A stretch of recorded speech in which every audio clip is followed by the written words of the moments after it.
Հայաստանը խորհրդային տարիների ժառանգած ուներ զորահավաքային պաշարներ մետաղների, հատուկ մետաղների, $800 միլիոն արժեքի, 1 ցենտի էլ չմնաց Քոչարյանի տարիների, 1 ցենտի, այսինքն նա մենակ չէր թալանող, իհարկե ինքը թիմ ուներ, լուրջ թիմ ուներ, մասնագիտացված այդ գործերում, եւ այդ բոլորը եղել է ժողովրդի աչքի առաջ, ժողովուրդը ուզում է տեսնի Դադաստանը այդ բոլորի, ուզում է, ես դա եմ նկատի ունեմ, երբ որ ասում եմ ավելին ենք սպասում, մենք սպասում ենք ավելին, որովհետեւ չէր կարելի նման ձև ավերել երկիրը, դատարկել գյուղերը, դպրոցները,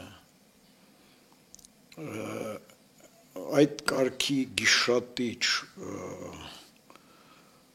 վայրինի կերպով շահագործել հանքերը, չէր կարելի, դրա համար պետք է պատասխան տան։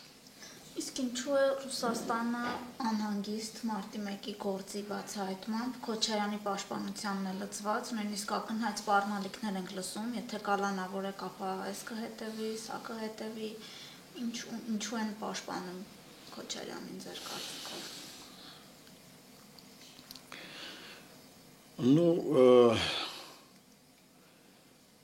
Ես չեմ հավատում, որ Քոչարյանը Պուտինի հետ ունեցել է ընկերական հարաբերություններ։ Քոչարյանը իր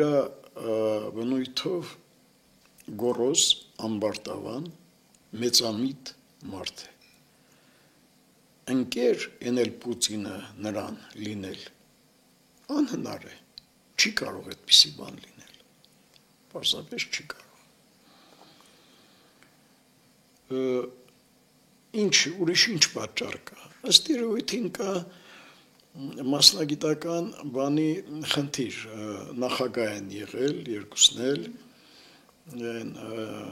ռուսերեն ասում են չեստ մունդիրը, չէ, իրանց մարդում կպել են, պետք է պաշտպանել, բայց դա այնքան անմիտ է եւ թույլ է եւ վարկաբեկող է հենց Պուտինին իրան, դա վարկաբեկող է, պետք չի պաշտպանել գող ավազակին։ Նա միայն մարտի 1-ը դա հանցագործություն է, զորքը հանել, ժողովրդի վրա կրակել, սպանել, դա ծանր հանցագործություն է շատ, բայց նպատակը եղել է իշխանություն պահելը։ Բայց այդ մարդը գող է, ըստ էության, թալանչի է, երկիրը թալանել է, այդպիսի մարդուն պաշտպանել, էնել Ռուսաստանի նախագահան մի քիչ ամոթել է։